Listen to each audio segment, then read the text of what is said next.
You are listening to the Body Charge podcast, and I'm your host, Sandy Sanderson. Welcome to the Body Charge podcast. Today's topic is how to hack the autonomic nervous system to reset habits. We may get to a stage where we realize our mistakes or the bad habits that need changing. But cognitive awareness isn't often enough to make the right changes. This is because habits are part of the autonomic nervous system and drive our actions from a subconscious domain. How to rewrite the program that went into autopilot is the challenge. My special guest today is Kelly Hale, a specialist for 25 years in occupational therapy, movement exercise, and gut health management, which can influence the brain to better regulate the nervous system to cope better and relieve stress. She has expertise in Pilates, brain gym, and craniosacral therapy. So welcome, Kelly. Lovely to have you on the Body Charge podcast. Thank you so much, Sandy. I'm truly honored and delighted to be here with your lovely audience. That's fantastic. And it's a really interesting topic. What does movement of the body have to do with mental health and stress? How does that all connect? Oh, I love this question. I couldn't agree more that it's a very interesting topic because we all have a nervous system, right? And we all bump into it and have challenges with it. So my hope is that everyone could become curious about it and interested because they can learn to use the tools that are already within them, right? There's no special equipment required. So movement. Now, I approach nervous system regulation from a unique perspective as an occupational therapist. We're really experts in human development. And so the earliest movements that we developed were motor skills coming through movement, in particular reflexes. A certain movement that allows us to lay the scaffolding as young babies, the earliest starting in the utero in the first few years after life. We're learning to move and lay that scaffolding of nervous system regulation to develop motor skills and cognitive skills. So very often, I'm in a position to help people of all ages go back through some of those developmental movements because those of us, we were just talking before we started, we were lucky to grow up in the era of Snoopy. And that means we had the time when we played outside. We had more natural movement opportunities, whereas sadly, today's youth are growing up with too many times, too much opportunity on screens. And so when we were developing, moved through all those reflexes and most likely got to a place where they went as they were designed to into the background. But then stress, trauma, illness, disease, car accidents come up in life as life unfolds. And then some of those movement reflexes come to the foreground, which means we might bump into them. And I serve primarily adults. I do work with some young people, but mostly adults. And very often what I would see is this individual's doctor would say, oh, you're losing this skill or this movement just because you're aging. And I'm saying, no. I've worked with you for a long time. Something else is going on. And then I'll go through and test the developmental reflexes. And very often we find one or two that need a little more support and nurturing. And then all it takes is a few simple exercises to help nourish those particular developmental movements so that they're not stuck anymore, so that they can move forward with ease physically, movement-wise, and cognitively. So when that system becomes dysregulated or you get glitches in that autonomic reflex system, so that's the autopilot, that's a reflex system that we're not thinking consciously of, but the body automatically does it just to keep you alive, to keep you functioning. Like we don't think about the heart beating for it to beat, things like that. We just breathe automatically without consciously. I mean, we can consciously affect breathing, but otherwise it runs on autopilot, right? So Right. that's the automatic system, and it can run into glitches and it can become disrupted. So what kind of symptoms do you notice when that system is disrupted? What could people experience? Yeah, there's so many symptoms, and a lot of them are very common, like that inability to sleep, inability to calm down, anxiety, feeling in constant motion, that flight of fight, flight, freeze, or irritability, the fight and the freeze, unable to get out of bed. But I take this a little bit deeper than the traditional signs and symptoms. Someone might have difficulty with balance. Someone might have challenges with, walking. Their gait pattern changes, or they might have trouble concentrating and focusing, which could be the symmetrical tonic neck reflex, for example. They might have issues with motor planning. They might say, gosh, I used to be able to do this move with ease. I had this pattern down, and now it's so hard and challenging to do this movement. They might have issues with how they move their neck. They might have issues with how they move their back. All sorts of different things can happen. So sometimes if it becomes dysregulated, we also get compensation effects, don't we? The body finds a kind of a different pathway to compensate for something else being out of balance. And then you get a bit of a cascade of events, don't you? So, if their blood circulation isn't working the way it should, if they're not moving, then the blood can't deliver nutrients and oxygen to cells, and they might get, could be neuropathic symptoms, Yes, issues with, the extremities of the body, and then the tingling of maybe fingers and feet. absolutely. Thank you for bringing it more into that physical presentation, because there's a whole slew of situations that can arise. Yes, they might feel sort of that response of fight, flight, freeze, quickening the blood. They might have visual changes. They might be stuck with the saber-toothed tiger coming from the side and their eyes get into a side eye lock, or maybe they're on devices a lot. And so their eyes are stuck forward. And so there's those pieces, but also when someone is stuck in nervous system dysregulation, survival mode, any level of dysregulation, they can get into physical presentations. Some of the most common that have a strong nervous system component would be chronic fatigue, fibromyalgia, and there's many, many more. And I'm not saying that nervous system regulation is the only cause, but it can be a big contributor. And very often it's what people will feel as part of their situation. Well, it's all connected. In my mind, I, Absolutely. I, I don't separate mental health with physical health. It's all one, Yes. because Yes. it's Thank a you. it's a negative feedback loop. And Hmm. if we are physically well, it's really easy to be resilient. Shit happens, stresses happen. That's Right. life. Welcome to the world. But we can bounce back because we have the resources to reestablish that balance.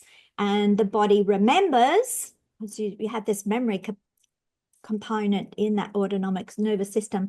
It remembers the things it learned to bounce back well into that balanced position. And so what happens with stress, it can knock off the memory, the cellular memory of how to get back to that balanced position. And we can get stuck in fight or flight, which is your very primitive limbic system driven sympathetic nervous system that helps you run from the tigers and the lions and the danger. And then you need to recover from that to come back to parasympathetic, because that's where all your detox and building new cells and all the good bits happen, during sleep. If you're constantly in the sympathetic mode, you can't have a good sleep, you can't feel rested and recover the next day. So it's Right. a big cascade of problems when you get stuck in that sympathetic mode. So let's move, and then this affects also your levels of magnesium. So Elektra Magnesium, Mhm. which is my company that I founded, provides transdermal magnesium to the body to help the muscles relax when the nervous system keeps them tight and stuck and hard and sure, and the blood vessels shrink back because you've got to be ready to pounce, you've got to be ready to run. And Yes. but there's no danger there, right? So it's a fictional, unrealistic sense of danger. The body's got it wrong and it can't move back into now it's time to rest and digest and recover.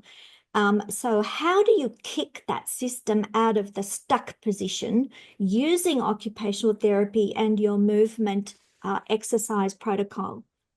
Yes. Thank you. I love that question too. So, really, the key of it is movement. And sometimes it's hands-on self-soothing techniques. For example, moving through the fear paralysis reflex, which is very tied to anxiety, fight, flight, freeze.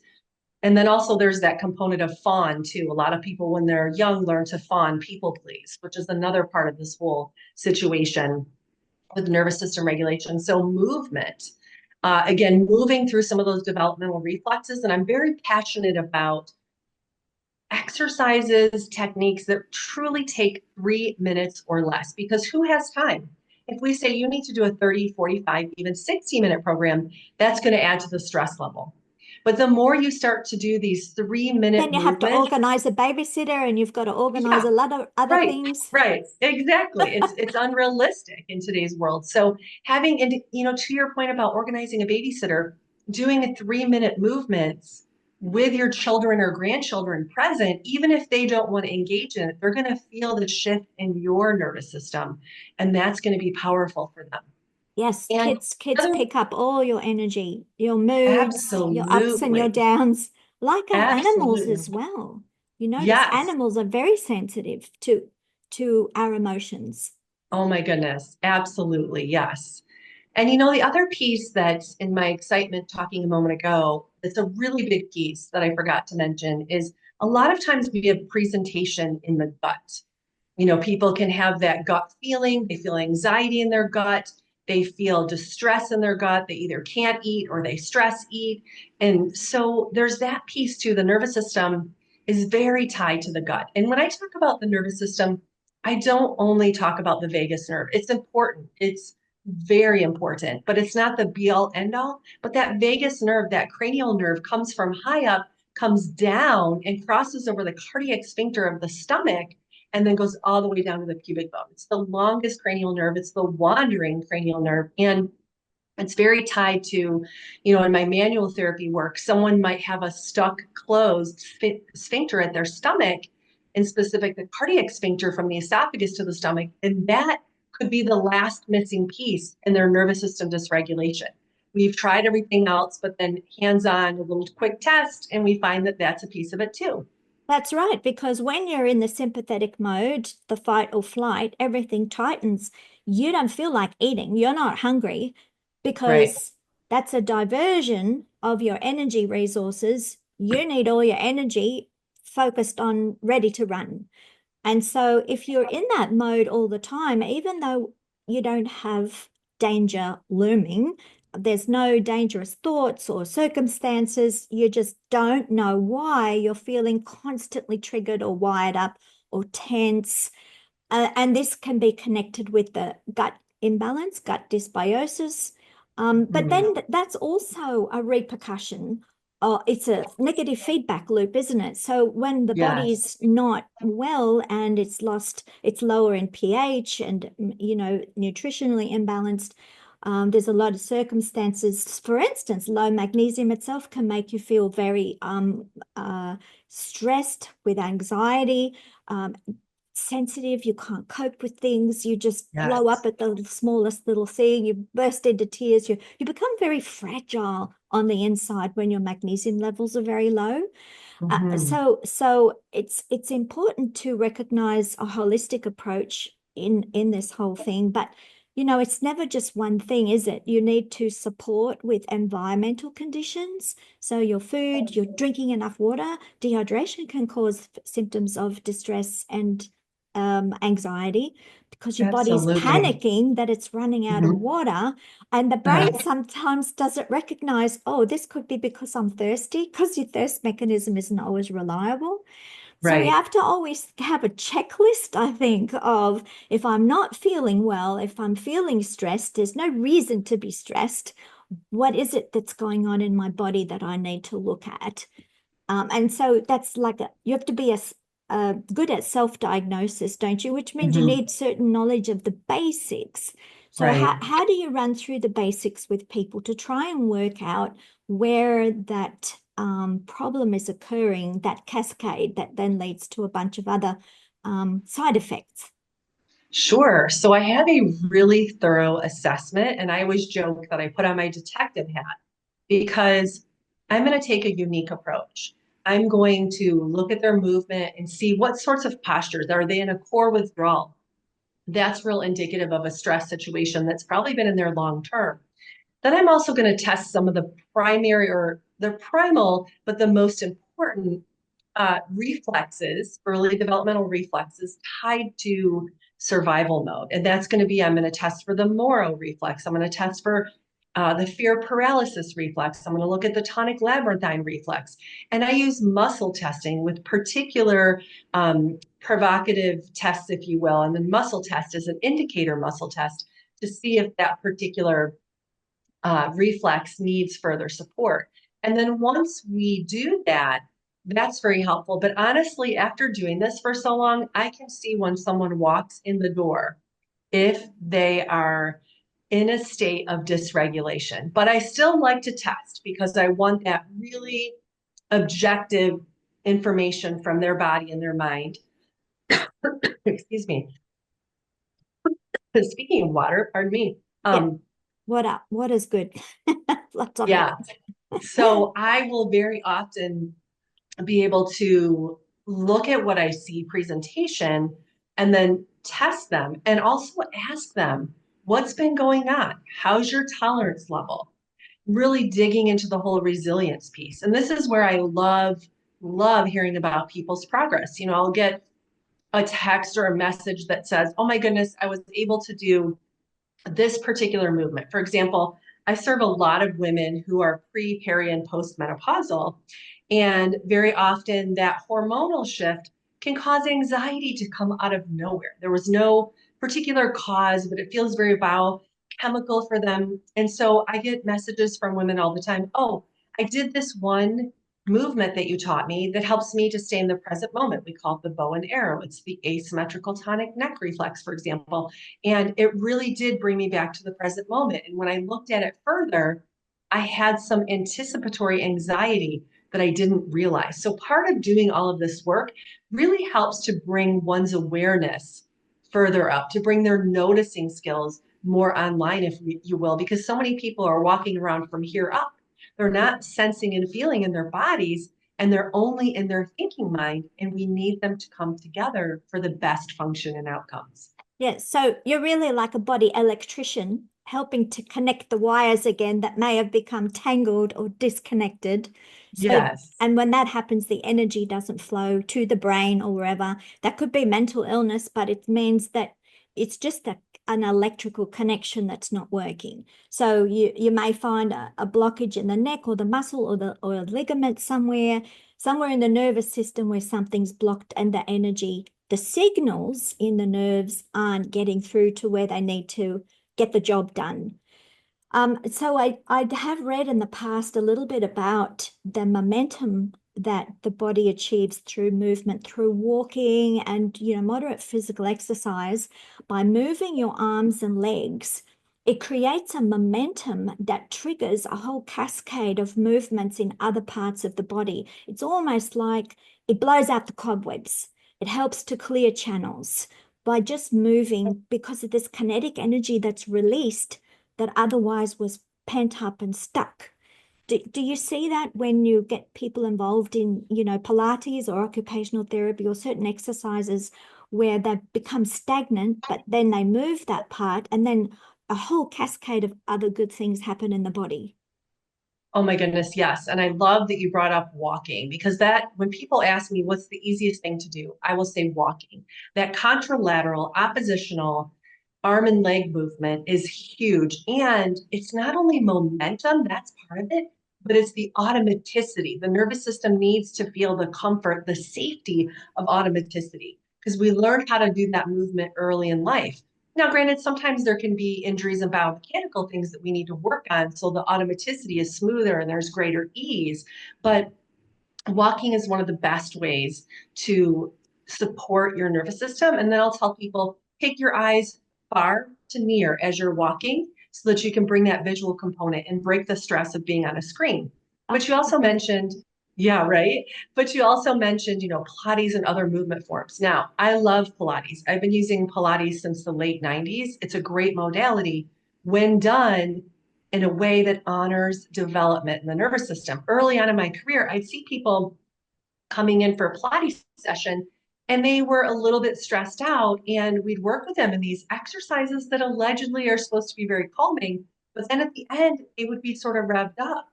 And when I really dove back into the developmental pieces, I found that, oh my goodness, if we were not ending with oppositional contralateral movements, and especially crossing the midline, then we were leaving them in a state that was like incomplete, almost like something you Oh, baked that yep. wasn't completely done. Not So finished. Yeah.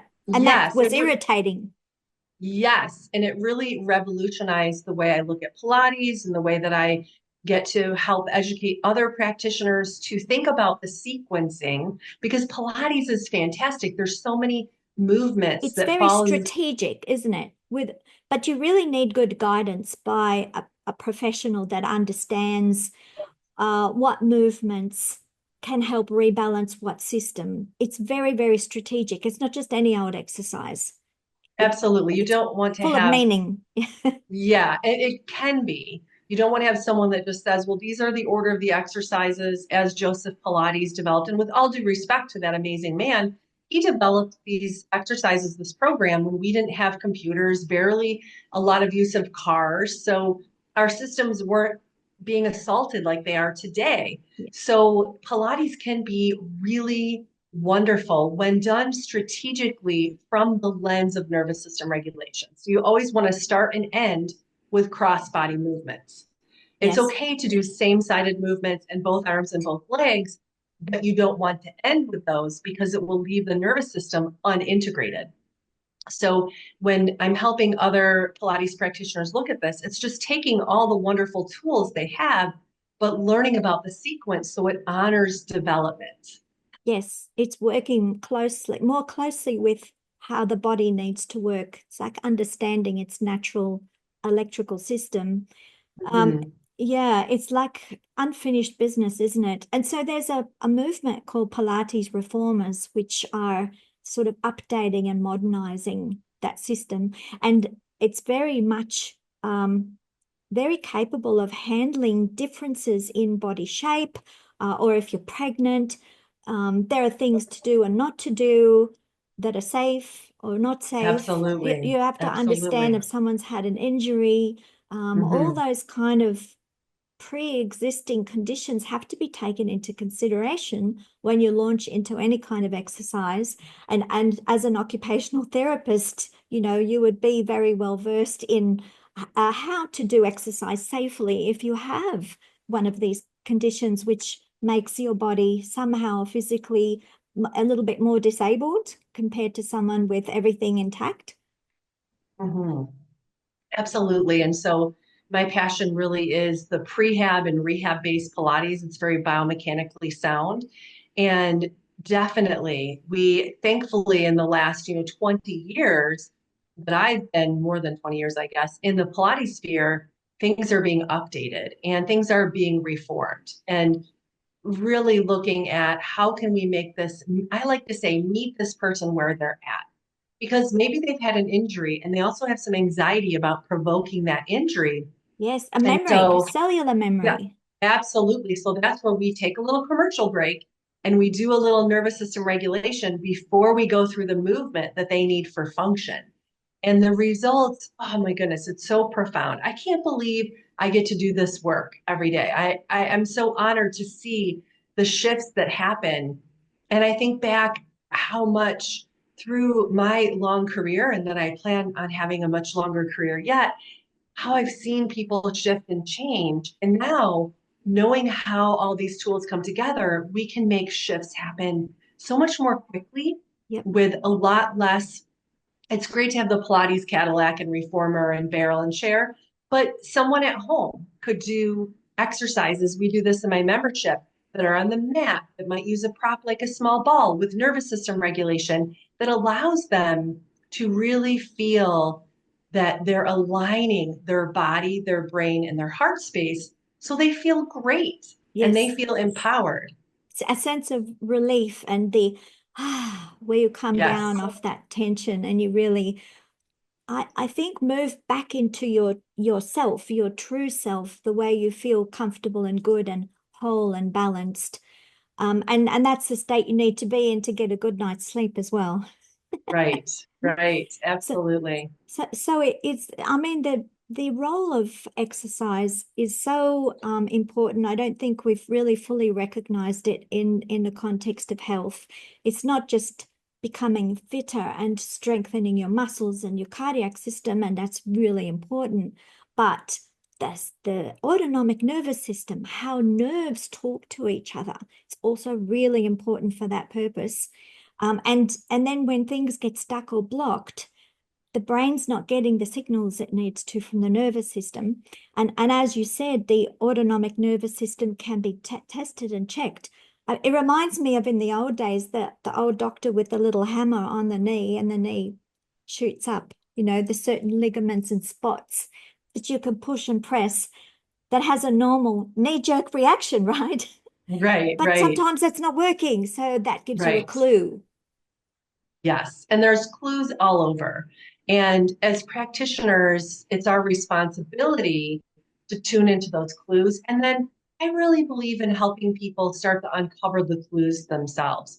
When I work with people for a bit, they'll say, "Oh my goodness, I now noticed that I was experiencing this racing heart rate and this tension and this gut distress. But then when I did a few, let's say 2 to 3 nervous system regulation exercises, things were able to re-regulate." And that is such an empowering feeling for people.